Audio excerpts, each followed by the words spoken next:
Hey guys, ఈ రోజు నేను మన పురాతన భారతదేశంలో అడ్వాన్స్ టెక్నాలజీకి సంబంధించిన కొన్ని బలమైన సాక్ష్యాలు మీకు చూపించబోతున్నాను. కానీ నేను పురాతన మెడికల్ టెక్నాలజీపై ప్రత్యేకంగా దృష్టిని పెట్టాలనుకుంటున్నాను. ఈ స్కల్ ని చూడండి గైస్. మీరు ఈ స్కల్ లోపల ఒక పర్ఫెక్ట్ అయిన సర్క్యులర్ హోల్ ను డ్రిల్ చేసినట్లు మీరు చూస్తారు. ఈ స్కల్ ఎంత పాతదని మీరు అనుకుంటున్నారు? 4300 సంవత్సరాల నాటిది. అవును, ఇది 4300 సంవత్సరాల నాటిదని ఆర్కియాలజిస్టులు కన్ఫర్మ్ చేస్తున్నారు. ఇది ట్రెపెనింగ్ అనే సర్జికల్ ప్రొసీజర్ కి క్లియర్ అయిన సాక్ష్యమని ఎక్స్పర్ట్స్ చెప్తున్నారు. అండ్ ఈ ట్రెపనేషన్ సర్జరీ పురాతన కాలంలో తలకు తగిలే గాయాలకు ట్రీట్ చేయడానికి, ఎముకల చీలికలను రిమూవ్ చేయడానికి మరియు రక్తం గడ్డలను రిమూవ్ చేయడానికి కూడా ఉపయోగించబడింది. ఈ వ్యక్తి సర్జరీ తర్వాత చాలా కాలం పాటు జీవించాడని ఎక్స్పర్ట్లు కన్ఫర్మ్ చేస్తున్నారు. కాబట్టి ఇది విజయవంతమైన సర్జరీ. ఇప్పుడు ఈ స్కల్ కోల్కతాలోని ఆంథ్రోపాలజికల్ డిపార్ట్మెంట్ ఆధీనంలో ఉంది.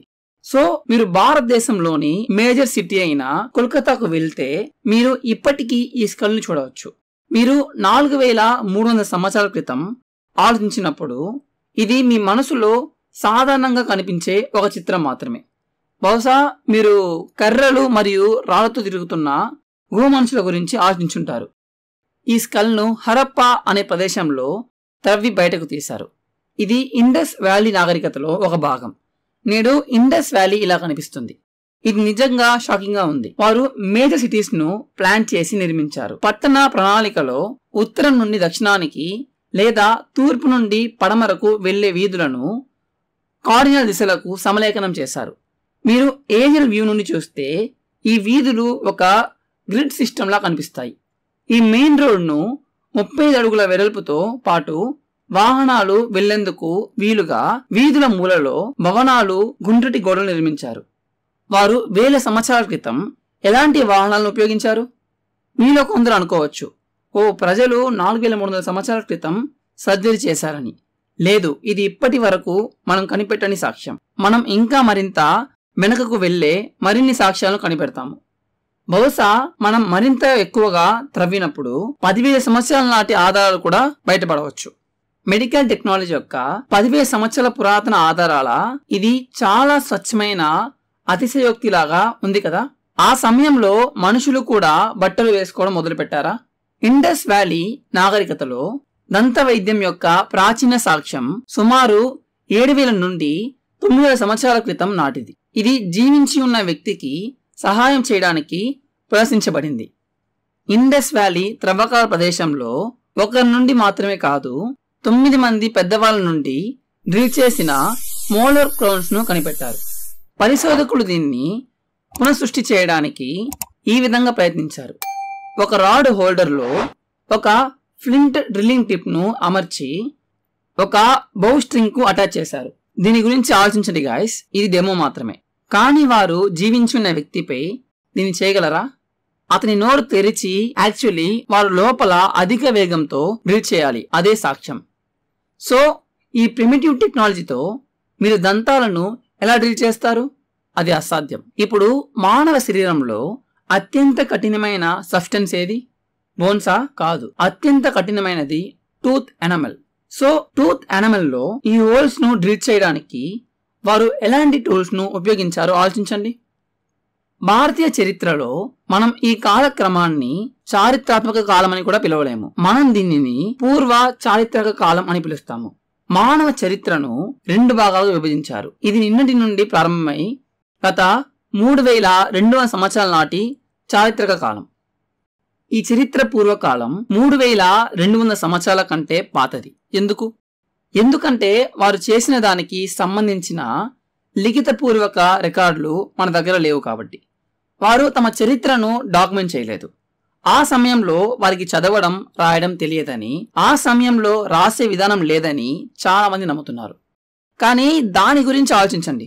ఏ విధమైన నాగరికత పుర్రెలు మరియు దంతాల్లోకి ఖచ్చితంగా డ్రిల్ చేయగలదు? ఇంకా చదవడం లేదా రాయడం ఎలానో తెలియదా? ఇక్కడ తీవ్ర వివాదం నెలకొంది. వారికి కూడా చదవడం మరియు రాయడానికి చాలా పెద్ద అవకాశం ఉంది. మనం ఇప్పటి వరకు ఆధారాలు కనుగొనలేదు. మనం చారిత్రక కాలంలోకి ప్రవేశించినప్పుడు మనం వేద గ్రంథాలను అత్యంత ముఖ్యమైన సాక్ష్యంగా చూస్తాము. కానీ మీరు నేటి చరిత్ర పుస్తకాలలో చదివిన దానికి మరియు ప్రాచీన గ్రంథాలలో మనం చదివే వాటికి చాలా తేడా ఉంది. పురాతన భారతీయులు ఆది మానవులే అని చరిత్ర పుస్తకాలు నొక్కి చెప్తున్నాయి. అయితే రామాయణం వంటి ప్రాచీన గ్రంథాలు ఎగిరే యంత్రాలు లేదా విమానాలతో సహా చాలా అడ్వాన్స్ టెక్నాలజీను కలిగి ఉన్నాయని చెప్తున్నాయి. ఈ విమానం ఒక పురాతన ఇండోనేషియా ఆలయంలో చెక్కబడింది. బ్రహ్మణ ఆలయం అని పిలువబడే ఈ ఇండోనేషియా ఆలయంలో చెక్కబడిన మొత్తం రామాయణాన్ని నేను రీసెంట్ గా డాక్యుమెంట్ చేశాను. మీరు మహాభారతం యొక్క పురాతన వచనాన్ని చూస్తే అది కనీసం 2000 సంవత్సరాల నాటిది అయి ఉంటుంది. ఇది చికిత్సాయం అష్టాంగాయం అని చెప్తుంది. దాని అర్థం ఏంటంటే ప్రాచీన కాలంలో వైద్య రంగంలో 8 విభాగాలు ఉండేవి. పురాతన గ్రంథాలు సాధారణ వైద్యమైన గైనకాలజీ, పీడియాట్రిక్స్ మరియు ముఖ్యంగా సర్జరీ గురించి మాట్లాడుతున్నాయి. మన దగ్గర చాలా టెక్స్చువల్ ఎవిడెన్స్లు ఉన్నాయి, కానీ మనం నాన్ టెక్స్చువల్ ఎవిడెన్స్లను సేకరించడానికి పురాతన దేవాలయాలను డాక్యుమెంట్ చేస్తాము. అలానే చెక్కిన శిల్పాలను డీకోడ్ చేస్తాము. అందుకే నేను 100 కంటే ఎక్కువ దేవాలయాలను డాక్యుమెంట్ చేశాను. మేము ఒక టీమ్గా అక్కడికి వెళ్ళి ప్రతిదీ డాక్యుమెంట్ చేస్తాము. భారతదేశంలోని దేవాలయాలు ఉనికిలో ఉండిన వాటిని చూపుతాయి. ఇది దొడ్డగదవల్లి దేవాలయం అని పిలువబడే 1000 సంవత్సరాల పురాతన దేవాలయం. ప్రధాన గది వెలుపల మీరు 2 విగ్రహాలను చూడవచ్చు. అవి చాలా విచిత్రమైన 7 అడుగుల కంటే ఎక్కువ పొడవున్న భారీ బొమ్మలు. ఇది చాలా చీకటిగా ఉంది, కానీ నేను ఈ విగ్రహాన్ని జాగ్రత్తగా పరిశీలించినప్పుడు నేను చాలా ఇంట్రెస్టింగ్ అయిన దాన్ని కనిపెట్టాను. ఇక్కడ అబ్డామన్ యొక్క రైట్ సైడ్ న రిబ్స్ క్రింద ఒక హోల్ ను డ్రిల్ చేశారు. చూడండి, ఇది నాకు వేలు పెట్టడానికి తగినంత పెద్దదిగా ఉంది. ఇది విచిత్రంగా ఉందని నేను అనుకున్నాను. ఇది కేవలం కోఇన్సిడెన్స్ కావచ్చు కదా, కానీ అక్కడ 2 విగ్రహాలు ఉన్నాయి. కాబట్టి నేను మరొక విగ్రహాన్ని చెక్ చేశాను. అది కూడా ఖచ్చితంగా ఆ విగ్రహానికి అబ్డామన్ యొక్క రైట్ సైడ్ న అదే హోల్ ఉంది. ఇప్పుడు ఈ రోజుల్లో ఉన్న డాక్టర్స్ మానవ శరీరాలపై సరిగ్గా ఈ ప్రదేశంలో రంధ్రాలు వేయడం అనేది నాకు చాలా ఇంట్రెస్టింగ్ గా ఉంది. ఎందుకంటే మీ లివర్ ఖచ్చితంగా అక్కడే ఉంటుంది. మీరు మీ డాక్టర్ని అడిగితే లివర్ మీ అబ్డామన్ యొక్క కుడి ఎగువ భాగంలో మీ రిబ్స్ క్రింద ఉందని అతను మీకు చెప్తాడు. అండ్ ఇది కోఇన్సిడెన్స్ కాదు, ఎందుకంటే ఈ 2 విగ్రహాలు అబ్డామన్ యొక్క కుడి ఎగువ భాగాన్ని ఖచ్చితమైన వివరాలను చూపుతాయి. ఇప్పుడు ఒక సర్జన్ ఇక్కడ ఎందుకు రంధ్రం వేస్తాడు కదా, ఈ ప్రొసీజర్ ను బిలియరీ డ్రైనేజ్ ప్రొసీజర్ అని అంటారు. లివర్ బాగా పనిచేయనప్పుడు మరియు దాని ఫ్లూయిడ్ బాగా డ్రైనింగ్ అవ్వనప్పుడు మీరు ఇక్కడే ఒక రంధ్రం పెట్టడం ద్వారా దానిని మాన్యువల్ గా డ్రైన్ చేయవచ్చు. లివర్ బైల్ అనే ఫ్లూయిడ్ ను స్రవిస్తుంది, అందుకే ఈ ప్రక్రియను బిలియరీ డ్రైనేజ్ అంటారు. And of course me liver ఎందుకు బాగా పనిచేయదు? అవును, ఆల్కహాల్ ఎక్కువ తాగితే లివర్ ప్రాబ్లమ్స్ వస్తాయి. ఇందులో ఒక వింత భాగం ఇక్కడ ఉంది. ఈ విగ్రహం దిగువన ఉన్న ఈ బొమ్మలను చూడండి. ఈ 4 బొమ్మలకు కామన్ గా ఏదో ఉంది. వారు తాగుతున్నట్లు కనిపిస్తున్నారు. ఇక్కడ అతను పొడవాటి గ్లాస్ లేదా కప్పు నుండి తాగుతున్నట్లు స్పష్టంగా తెలుస్తుంది. పైన ఉన్న వ్యక్తి దగ్గర చిన్న షాలో కప్పు ఉంది. మరోవైపు ఈ వ్యక్తి స్పష్టంగా కప్పుకు ఒక వైపు లిక్ చేస్తున్నాడు. అది మీకు టెకిలా షాట్స్ ను గుర్తు చేస్తుంది కదా. మళ్ళీ పైన ఈ వ్యక్తి చిన్న కప్పును పట్టుకొని ఉన్నాడు. అతను ప్రధాన వ్యక్తికి మద్యం అందిస్తున్నాడని నేను భావిస్తున్నాను. ఇది చాలా విచిత్రమైన వర్ణన. ఈ 4 అబ్బాయిలు అవును అనే సిద్ధాంతాన్ని మాత్రమే బలపరుస్తున్నట్లు కనిపిస్తున్నారు. అతను ఒక ఆల్కహాలిక్. నిజానికి ఈ రంధ్రం బిలియరీ డ్రైనేజ్ కోసం జరిగింది. కాబట్టి మొదట ఈ 2 విగ్రహాలను మీరు చూసినప్పుడు వాటిని దయ్యాలు అని ఎలా అనుకున్నారో మరియు జాగ్రత్తగా విశ్లేషించిన తర్వాత మనం అడ్వాన్స్డ్ సర్జికల్ ప్రొసీజర్ ను ఎలా ముగించామో మీరు చూడవచ్చు. ఇదే మనకు జరుగుతుంది. ఎందుకంటే చక్రాలను మాయా అని పిలుస్తారు. అవి ఒక భ్రమను సృష్టిస్తాయి. మీరు దానిని సాధారణంగా చూసినప్పుడు అది ఒక విషయంగా కనిపిస్తుంది, కానీ మీరు లోతుగా పరిశీలించినప్పుడు, మీరు దీనిని ధ్యానించినప్పుడు ఇంకేదో బయటకు రావడం ప్రారంభమవుతుంది. ఇది ఒక ఆధ్యాత్మిక అనుభవం. అందుకే ఇప్పుడు మనకు వందలాది మంది వాలంటీర్లు సపోర్ట్ చేస్తున్నారు. ఎందుకంటే మనం చాలా లోతైన స్థాయిలో విషయాలను అర్థం చేసుకోవడం మరియు అనుభవించడం ప్రారంభించాము. నేను మీకు ఒక ఎగ్జాంపుల్ చూపిస్తాను. ఇక్కడ ఏమవుతుంది? మీరు 2 బొమ్మలను చూడవచ్చు. వారు ఒకరినొకరు హగ్ చేసుకుంటున్నట్లు విచిత్రమైన సన్నిహిత స్థితిలో ఉన్నారు. కానీ మనం క్లోజ్ గా పరిశీలిస్తే అది ఒక స్త్రీ మరియు ఒక పురుషుల్లా అని అనిపించదు. వారిద్దరూ ఆడవారు. ప్రజలు ఈ శిల్పాన్ని చూసినప్పుడు వారి దానిని శృంగార కళగా తేలికగా కొట్టివేశారు. అయితే మాయను ఆవిష్కరించే ప్రయత్నం చేద్దాం. ఇది సర్కిల్ లోపల చెక్కబడిన ఒక జంతువునా? అవును, ఇది ఒక కుందేలు కదా. దీన్ని ఇక్కడ ఎందుకు చెక్కారు? అండ్ ఇక్కడ మీరు మరొక వైపున చెక్కబడిన 2వ కుందేలు చూడవచ్చు. ఇది చాలా ఆడ్గా ఉంది, ఎందుకంటే ఇక్కడ మనం మొత్తం 5 కుందేలను చూడవచ్చు. ఇదిగో 3వ కుందేలు. అండ్ జాగ్రత్తగా చూస్తే ఇక్కడ 4వ కుందేలు కనిపిస్తుంది. ఇప్పుడు మీరు 5వ కుందేలను చూడగలుగుతున్నారా? ఇది తల్లి కుందేలు మరియు ఆ 4 కుందేళ్లు ఆమె పిల్లలు. ఈ శిల్పం తిరుక్కురుంగుడి అనే పురాతన ఆలయంలో కనిపిస్తుంది. ఇది కుందేలను చూపుతుందని స్థానికులలో ఎవరికి తెలియదు. చివరికి పూజారికి కూడా తెలియదు. కాబట్టి నేను అక్కడికి వెళ్ళి ఈ శిల్పాలను డాక్యుమెంట్ చేసి ఈ అద్భుతమైన వివరాలను కనిపెట్టాను. కానీ ప్రశ్న ఏంటంటే, ఎందుకు? ఈ ఆప్టికల్ ఇల్యూషన్ యొక్క అర్థం ఏంటి? ఇది ఈ వీడియో యొక్క పరిధిని మించిపోయింది. కాబట్టి నేను హిడెన్ డీటెయిల్స్ ను కనిపెట్టడానికి మాయా లేదా భ్రమను వెలికి తీస్తాను. మేము గత సంవత్సరం తిరుపెరుందురై అనే ఆలయాన్ని అనలైజ్ చేశాము. ఇది వివరించలేని విగ్రహాలతో కూడిన అసాధారణ నిర్మాణం. మళ్ళీ కొన్ని 15 అడుగుల ఎత్తైన విగ్రహాలు కూడా ఉన్నాయి. కానీ అంత పెద్ద సైజును చూసి నేను ఆశ్చర్యపోలేదు. వాటి మైక్రో డీటెయిల్స్ ను చూసి ఆశ్చర్యమేసింది. ఇక్కడ ఈ గుర్రపు స్వామిని చూడండి. మీరు అతని మోకాలి చిప్ప పక్కనే మోకాలిపై ఒక చిన్న బంపును చూడవచ్చు. ఇప్పుడు నిజమైన మానవ కాలుపై ఉన్న ఈ బంపును చూడండి. ఈ బంప్ యొక్క అనటామికల్ పేరు ఏంటని నేను ఆ టాపిక్ లోకి వెళ్ళాలి అనుకోవడం లేదు. కానీ ఇవన్నీ చాలా మనోహరమైన డీటెయిల్స్. అతని తొడలపై ఉన్న మసిల్స్ చూడండి. గ్రావిటీ కారణంగా అది ఎలా వంగి ఉందో చూడండి. కానీ అది చాలా మెరుగుపడుతుంది. కానీ అతని చేతి వెనుక వైపు చూడండి. ఈ 4 లైన్స్ చూడండి. వాటిని ఎక్కడో చూసినట్లుగా ఉన్నాయి కదా. ఇప్పుడు మీరు మీ చేతిని తిప్పి మీ చేతి వెనుక వైపు చూశారు కదా. ఇవి నరాలు అని మీరు అనుకోవచ్చు. కానీ ఇవి కండరాలను ఎముకలను కలిపే టెండాన్స్. ప్రతి ఒక్క టెండాన్ ఒక వేలు పైకి వెళ్తుంది చూడండి. అవి ఎలా బయటకు వస్తున్నాయో చూడండి. ఈ టెండాన్స్ మాత్రమే ఎందుకు బయటకు వస్తున్నాయంటే ఆ వ్యక్తి బరువైన ఈటను కష్టపడి ఎత్తి దానిని ఈ స్థితిలో ఉంచాడు కాబట్టి. ఈరోజు మీరు ఇలాంటి వివరాలన్నీ ఎక్కడా చూడలేరు. కేవలం వైద్య గ్రంథాలలో అనటామీకి సంబంధించిన పుస్తకాలలో మాత్రమే చూడగలరు. మీరు చూస్తున్న ఈ టెండాన్స్ ను విజిటోరం టెండాన్స్ అని డాక్టర్స్ చెప్తారు. ఇప్పుడు ఈ శిల్పాన్ని మీకు చూపిస్తాను. ఇది నరసింహదేవుడు సింహం ముఖంతో ఉన్నాడు. కానీ అతని శరీరం మనిషి శరీరం. సో మీరు ఇప్పటికీ అతని శరీరంపై హ్యూమన్ అనటామీ యొక్క వివరాలను చూడవచ్చు. ఈ నరసింహస్వామి యొక్క కాళ్ళను చూడండి. మీరు ఇక్కడ ఒక టెండాన్ని చూడవచ్చు. ఇది కాలి బొట్నవేలు వరకు వెళ్తుంది. మీరు మెడికల్ బుక్స్ లో చూసారంటే దీనికి చాలా విచిత్రమైన ఒక ఫ్యాన్సీ పేరుంది. దీనిని టెండాన్ ఆఫ్ ఎక్స్టెన్సర్ హాలుసిస్ లాంగస్ అని అంటారు. అదే విధంగా ఇక్కడ చూడండి, ఇతర టెండాన్స్ సమూహాన్ని కూడా చూడవచ్చు. ఈ ఫైబ్రస్ విషయాలన్నీ పొడుచుకొస్తున్నాయి. సో ప్రాచీన శిల్పుల యొక్క లోతైన జ్ఞానాన్ని అర్థం చేసుకోండి.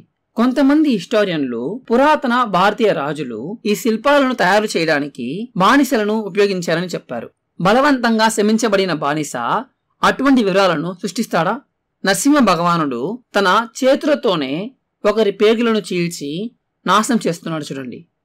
ఆ బాధితుడు కడుపులోకి అతని వేళ్లు ఎలా వెళ్తున్నాయో మీరు చూడవచ్చు.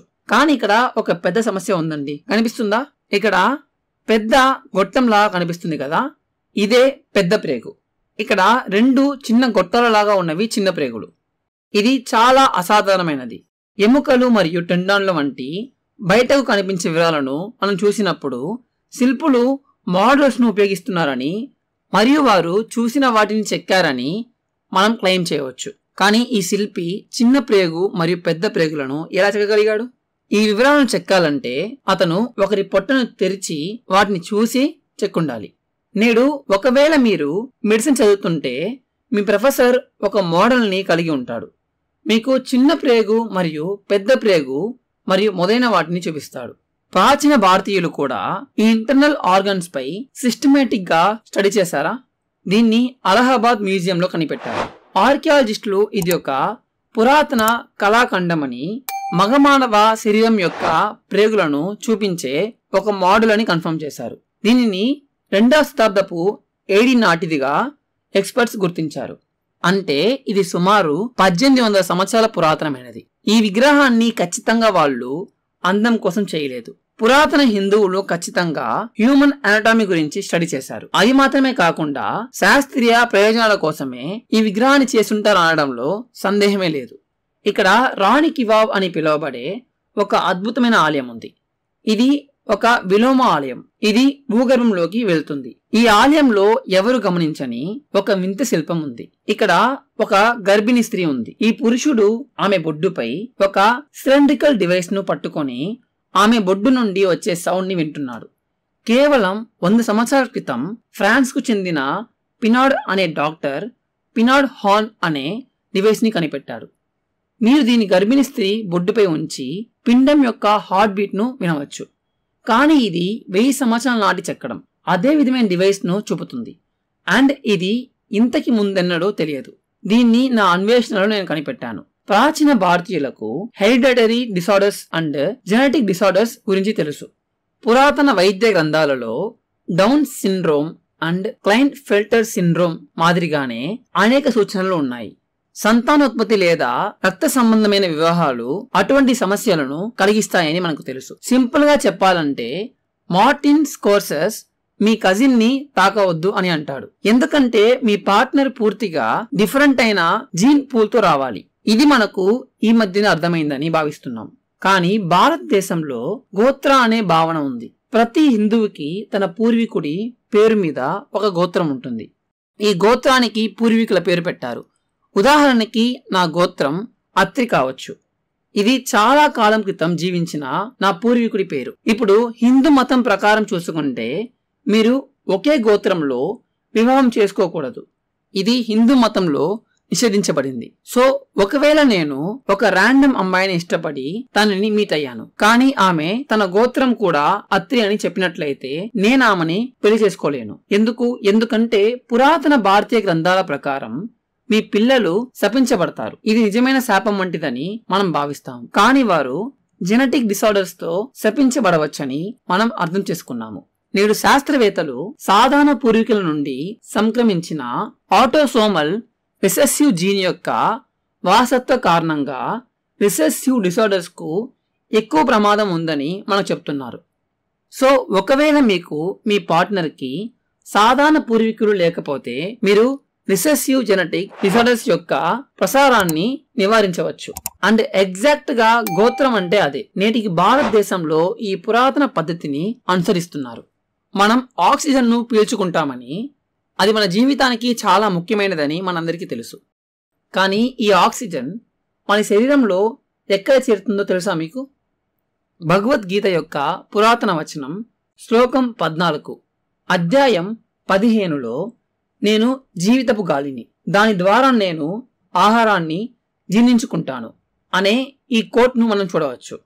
శతాబ్దాలుగా ప్రజలు దీనిని కేవలం మూఢనమ్మకం అని కొట్టిపారేశారు. గాలి మరియు ఆహారం మధ్య ఎటువంటి సంబంధం ఉండకూడదు కదా. కానీ ఇప్పుడు శాస్త్రవేత్తలు మైక్రోస్కోపిక్ లెవెల్లో విషయాలను స్టడీ చేశారు. మనం పీల్చే ఆక్సిజన్ చివరికి గ్లైకోలైసిస్ సమయంలో ఏటీపీని ఉత్పత్తి చేయడానికి ప్రతి కణం యొక్క మైటోకాండ్రియాలోకి ప్రవేశిస్తుంది. ఇప్పుడు ఏటీపీ అంటే ఏంటి? ఏటీపీ అంటే అడినోసైన్ ట్రైఫాస్ఫేట్ అనేది శక్తిని సరఫరా చేసే అణువు. సింపుల్ గా చెప్పాలంటే గ్లైకోలైసిస్ అనేది శక్తిని లేదా ఏటీపీని ఉత్పత్తి చేయడానికి గ్లూకోజ్ విచ్ఛిన్నమయ్యే ఒక ప్రక్రియ. గ్లైకోలైసిస్ అనేది ఏటీపీ లేదా శక్తి ఉత్పత్తితో గ్లూకోజ్ ను పైరువేట్ లేదా లాక్టేట్ గా మార్చే ప్రతిచర్యల క్రమం. కానీ మనం పీల్చే ఆక్సిజన్ ఆహారాన్ని విచ్ఛిన్నం చేయడంలో మరియు శక్తిగా మార్చడంలో కీలక పాత్ర పోషిస్తుంది. సో మళ్ళీ ఇప్పుడు భగవద్గీత యొక్క పురాతన వచనాన్ని మళ్ళీ చదవండి. నేను జీవితపు గాలిని, దాని ద్వారా నేను ఆహారాన్ని జీర్ణించుకుంటాను. 2000 సంవత్సరాల క్రితం వారికి ఇది ఎలా తెలుసు? జీవించడానికి ఉత్పత్తి చేయబడిన శక్తి అయిన ఏటీపీని ఉత్పత్తి చేయడానికి గ్లైకోలైసిస్ ప్రక్రియలో ఆక్సిజన్ అవసరమని మైక్రోస్కోపిక్ లెవెల్లో వారికి తెలిసి ఉంటుందా? భగవద్గీత యొక్క ప్రాచీన గ్రంథంలో ఇలాంటి ఎన్నో రహస్య సందేశాలు దాగి ఉన్నాయి. అందుకే ఓపెన్ హైమర్ ఆటం బాంబ్ యొక్క మొదటి విజయవంతమైన పేలుడు తర్వాత నేను మరణాన్ని, ప్రపంచాలను నాశనం చేసేవాడిని అన్నాడు. ఇది భగవద్గీత నుండి సూటిగా చెప్పబడినది. హిందూ దేవాలయాలలో గర్భం దాల్చిన వేరే శిల్పాలు ఉన్నాయి. నేనే దాని గురించి చాలా డేటాను కలెక్ట్ చేశాను. నిజానికి నా దగ్గర ఉన్న డేటాతో నేను ఇప్పుడు వాటిని వర్గీకరించి కూడా చూపించగలను. ఇది 3 నెలల మధ్య ఉన్న మొదటి త్రైమాసికం, మరికొన్ని 3 నుండి 6 నెలలు లేదా 2వ త్రైమాసిక మధ్య ఉన్న శిల్పాలు కూడా ఉన్నాయి. మరియు చివరి త్రైమాసికాన్ని చూపించే చాలా చక్రాలు ఉన్నాయి, ఎందుకంటే అవే అత్యంత ఆకర్షణీయంగా ఉంటాయి. ఈ చెక్కడం నిజంగా చాలా ఇంట్రెస్టింగ్ గా ఉంది, ఎందుకంటే ఇది దాదాపు ఈ రోజు మనం చూసే మెడికల్ సినారియోకి సిమిలర్ గా ఉంది. ఇది ఒక గర్భిణీ స్త్రీ బిడ్డను ప్రసవించడానికి సిద్ధమవుతుంది. ఈ స్త్రీకి 2 నర్సులు మరియు ఒక డాక్టర్ ఈ ప్రక్రియను పర్యవేక్షిస్తున్న ప్రసూతి వైద్యుడు సహాయం చేస్తున్నాడు. మీరిక్కడ అనస్థియాలజిస్ట్ ని కూడా చూడవచ్చు. ప్రసవ వేదనను తగ్గించడానికి ఆమె కొన్ని మందులను చేతిలో పట్టుకొని చూడండి. కానీ నాకు నిజంగా ఫ్యాసినేట్ గా అనిపించిన విషయం ఏంటో తెలుసా? ఆమె కాళ్లకు మధ్య ఒక సేఫ్టీ నెట్ ను కట్టారు. చూడండి, గ్రావిటీ కారణంగా వెంటనే శిశువు బయటికి వచ్చేసింది అనుకోండి, ఆ శిశువు నేలపై పడకుండా ఈ నెట్ లోపల పడుతుంది. ఇది 850 నాటి శిల్పం. ప్రసవానికి సంబంధించిన అనేక శిల్పాలు కూడా ఉన్నాయి. వారు ప్రసవాన్ని చూపిస్తున్నారు. అక్కడ శిశువు స్త్రీ నుండి బయటకు రావడం ప్రారంభమవుతుంది. వారు హ్యూమన్ లేబర్ ప్రాసెస్ ను కూడా డాక్యుమెంట్ చేయడమే కాదు, జంతువుల ప్రవర్తనలు కూడా స్టడీ చేశారు. ఇది కేరిలియప్పర్ అనే ఆలయంలో కనీసం 1000 సంవత్సరాల నాటి చెక్కడం. ఇందులో ఉన్న వివరాలన్నీ చాలా షాకింగ్ గా ఉన్నాయి. ఒక ఏనుగు ప్రసవానికి ప్రయత్నిస్తుంది, మిగతా ఏనుగులు దానికి సహాయం చేస్తున్నాయి. ఒక గర్భవతి అయిన ఏనుగు తన బిడ్డను ప్రసవించడానికి మిగతా ఏనుగులు నిజంగా ఇలానే సహాయం చేస్తాయా ఏంటి? మొదట నేను దీన్ని నమ్మలేదు. ఇది కేవలం శిల్పి యొక్క ఊహ మాత్రమే అని నేను అనుకున్నాను. కానీ నేను ఆన్లైన్లో సెర్చ్ చేసినప్పుడు దీన్ని కన్ఫర్మ్ చేసే అనేక వీడియోలను నేను ఇంటర్నెట్లో చూశాను. ఈ ఏనుగులన్నీ ఒకచోట చేరి ప్రసవ సమయంలో సహాయం చేస్తున్నాయి. పురాతన నిర్మాణదారులు ఎంత తెలివైన వారో ఆలోచించండి. వారు అడవి జంతువులను గమనించి అవి ఎలా జన్మిస్తున్నాయని, అవి ఎలా ప్రవర్తించాయని వాటిని దేవాలయాలలో ఉన్న రాళ్లపై డాక్యుమెంట్ చేశారు. సో ఈ సమాచారం 1000 సంవత్సరాలకు బదిలీ చేయబడుతుంది. నేడు సైంటిస్టులు ల్యాబ్లో ఎలుకలను పట్టుకొని ఎందుకు అబ్జర్వ్ చేస్తున్నారు? ఎలుకల జీవన శైలిని మెరుగుపరచడానికా? కాదు, వాళ్ళు మానవ జీవన శైలిని మెరుగుపరచడానికే ఇలా స్టడీ చేశారు. ఒకవేళ పురాతన ప్రజలు మనుషుల యొక్క లైఫ్ స్టైల్ ను ఇంప్రూవ్ చేయడానికి జంతువులను కూడా అధ్యయనం చేశారా? జంతువుల ప్రవర్తన యొక్క కొన్ని క్రేజీ శిల్పాలను మీరు కనిపెడతారు. ఇవన్నీ 1000 కంటే ఎక్కువ సంవత్సరాల క్రితం చెక్కబడ్డాయి. వాస్తవానికి ఒక శిల్పి ప్రసవాన్ని చెక్కగలడు, ఎందుకంటే మీరు దీన్ని మీ ఒట్టి కళ్ళతో చూడగలరు. కానీ కుండనం భైరవర్ అనే ఆలయంలో బొడ్డుతాడుతో పిండాన్ని చూపించే శిల్పాలు ఉన్నాయి. ఇది గర్భాశయం లోపల పిండం యొక్క పొజిషన్ స్పష్టంగా కనిపిస్తుంది. ఇప్పుడు ఉన్న అడ్వాన్స్ టెక్నాలజీతో కడుపు లోపల ఉన్న శిశువుని చూస్తే ఎలా ఉంటుందో ఈ చెక్కడం కూడా ఎగ్జాక్ట్ గా అదే విధంగా ఉంది. ఇదే ఆలయంలో మానవ పిండం యొక్క శైలీకృత రూపాన్ని చూపించే ఇతర శిల్పాలు కూడా ఉన్నాయి. అయితే పిండాన్ని చూపించే ఆలయం ఇది ఒకటి మాత్రమే అని అంటే కాదు. సిరుకరంబూర్ అనే ఒక గ్రామంలో మరో పురాతన దేవాలయంలో ఒక విచిత్రమైన శిల్పం ఉంది. మళ్ళీ ఇది కడుపు లోపల ఉన్న పుట్టబోయే ఒక బిడ్డను చూపిస్తుంది. ఒకప్పుడు ఈ చెక్కడం ఈ ఆలయం యొక్క ప్రధాన గది లోపల ఉందని చెప్తున్నారు. ఇక్కడ పైన ఒక రంధ్రం ఉంది చూడండి. సాంప్రదాయ ప్రకారం ఇక్కడ ఒక నిర్దిష్ట కలవని తయారు చేసి దాని లోపల పోస్తారంట. నాకు ఏమనిపిస్తుందంటే కడుపు లోపల ఉన్న శిశువును పోషిస్తున్నట్లు ఉంది. ఇప్పుడు మరింత ఇంట్రెస్టింగ్ అయిన విషయం ఏంటంటే ప్రతి హిందూ దేవాలయంలోని ప్రధాన గదిని సంస్కృత భాషలో గర్భగృహ అని పిలుస్తారు. దాని అర్థం ఏంటో మీకు తెలుసా? దీని అర్థం ఏంటంటే గర్భాశయం లేదా గర్భం. ఒక ఆలయం యొక్క ముఖ్యమైన స్థలానికి ఎందుకు ఇలాంటి ఒక పేరు వచ్చింది? దీనికి గర్భానికి ఉన్న సంబంధం ఏంటి? భారతదేశంలో 2 ప్రధాన ప్రాచీన వైద్య గ్రంథాలు ఉన్నాయి. వాటిలో ఒకటి సుశ్రుత సంహిత అని, మరొకటి చరక సంహిత అని అంటారు. నేటి వికీపీడియా ప్రకారం చరక సంహిత ఎంత పాతదో నేను మీకు చూపిస్తాను. ఇది 1వ సహస్రాబ్ది BCE. మీరు చరక సంహిత చదివితే ఇది చాలా జ్ఞానోదయం. మీకు వ్యాధి వచ్చినప్పుడు లేదా జ్వరం వచ్చినప్పుడు మీరు 3 పనులు చేయాలని ఇది మనకు చెప్తుంది. మొదట, అసౌకర్యాన్ని తగ్గించడానికి ఒక నివారణను తీసుకోవడం. రెండవది, వ్యాధి యొక్క మూల కారణాన్ని తొలగించడం. మూడవ విషయం ఏంటంటే వ్యాధి మళ్ళీ తిరిగి రాకుండా చర్యలు తీసుకోవడం. చరక సంహిత కూడా మనోరోగ చికిత్స గురించి చెప్తుంది. ఇది మానసిక పరిస్థితులు మరియు పిచ్చితనాన్ని వివరిస్తుంది, మరియు ఇది మానసిక చికిత్స గురించి మాట్లాడుతుంది. ఇతర వచనం సుశ్రుత సంహిత.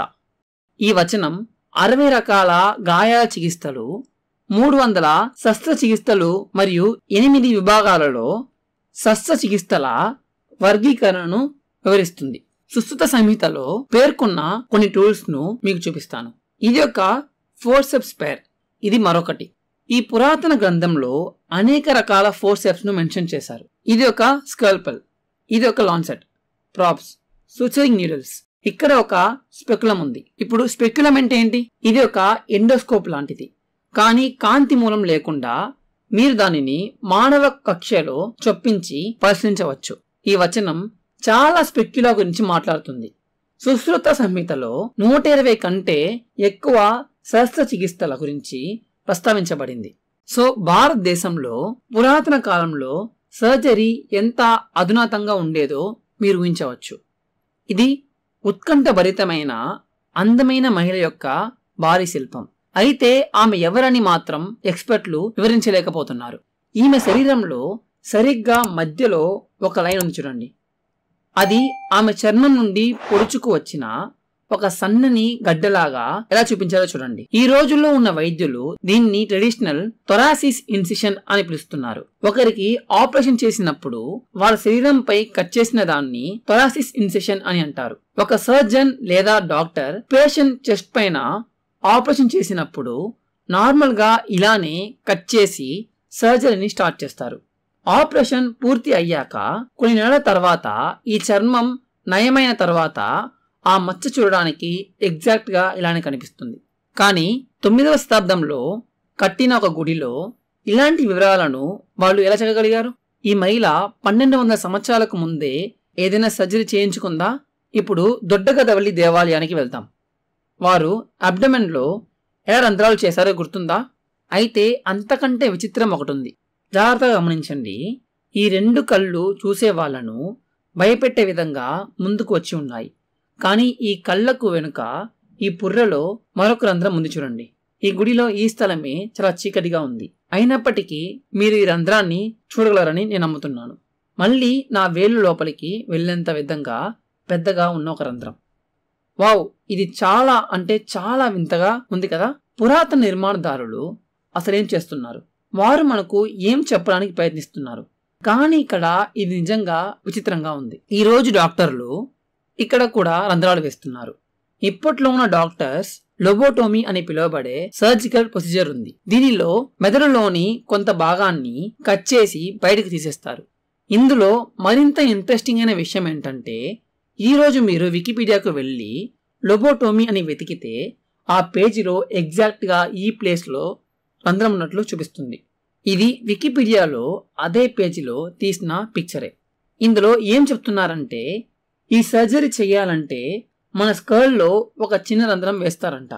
దాన్ని బర్హోల్ అని చెప్తారు. ఎగ్జాక్ట్ గా ఈ రంధ్రాన్నే ఇక్కడ ఉన్న ఈ విగ్రహంలో మీరు చూస్తున్నారు. నేడు పాపులర్ కాస్మెటిక్ సర్జరీస్ లో ఒకటి నోస్ జాబ్. ప్రజలు తమ ముక్కులు ఎలా కనిపిస్తున్నాయో వారిని చూసి సంతోషంగా లేరు.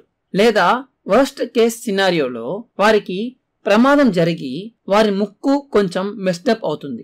సో వారికి రైనోప్లాస్టీ లేదా నోస్ జాబ్ అవసరం.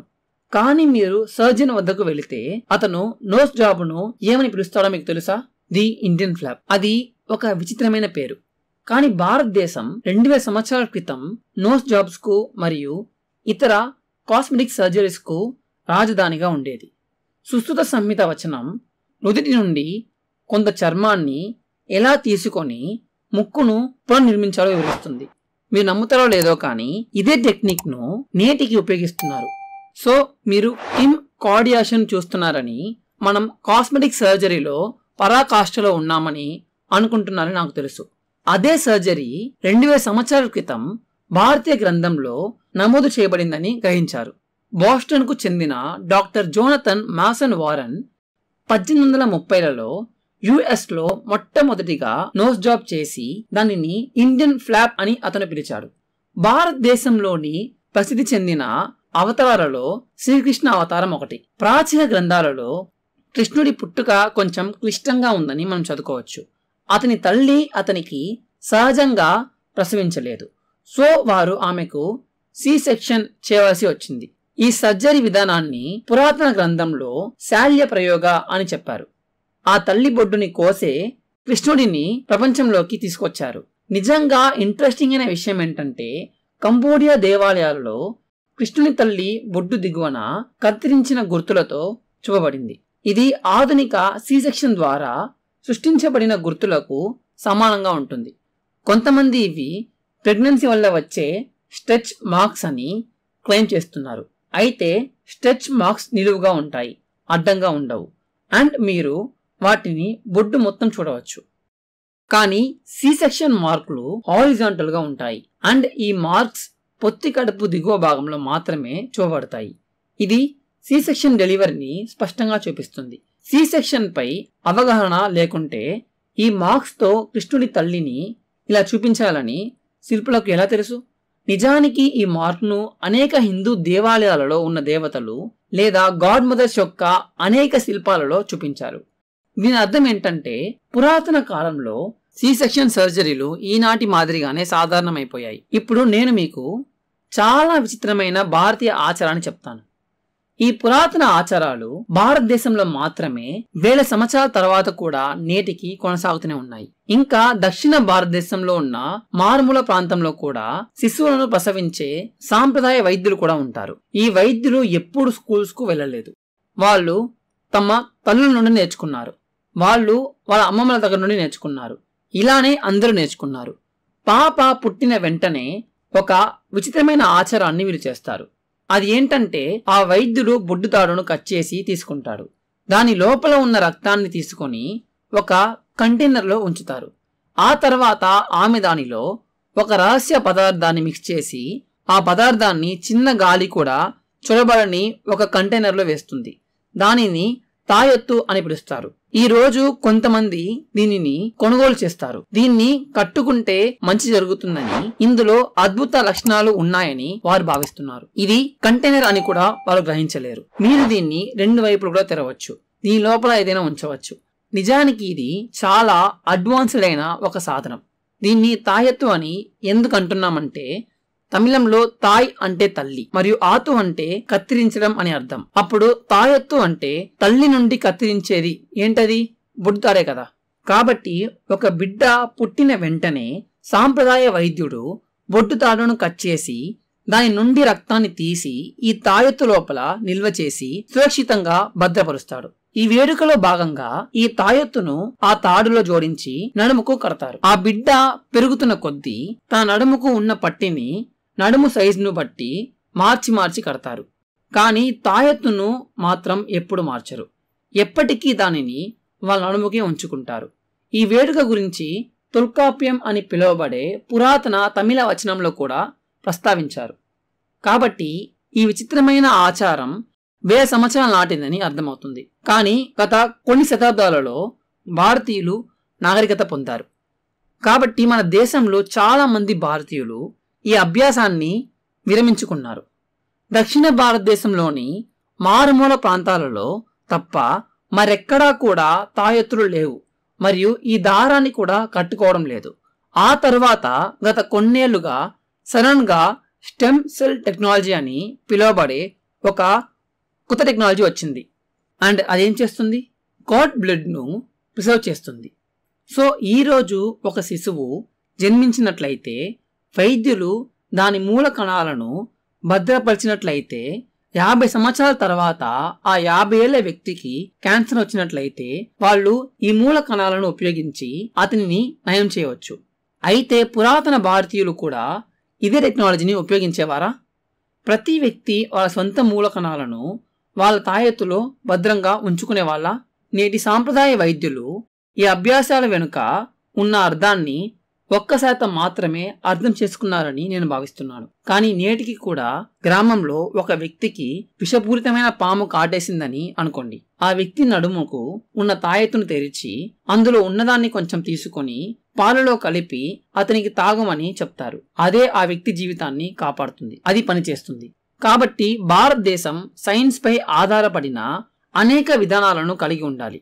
సో పురాతన భారతదేశం మెడికల్ టెక్నాలజీ అండ్ సర్జరీ పరంగా చాలా అభివృద్ధి చెందిందని మీరు చూడగలరని నేను ఆశిస్తున్నాను. మీకు ఈ వీడియో నచ్చిందని ఆశిస్తున్నాను. నేను ప్రవీణ్ మోహన్. చూసినందుకు చాలా థ్యాంక్స్. సబ్స్క్రైబ్ చేసుకోవడం మర్చిపోవద్దు. నేను త్వరలో మీతో మాట్లాడతాను. బాయ్.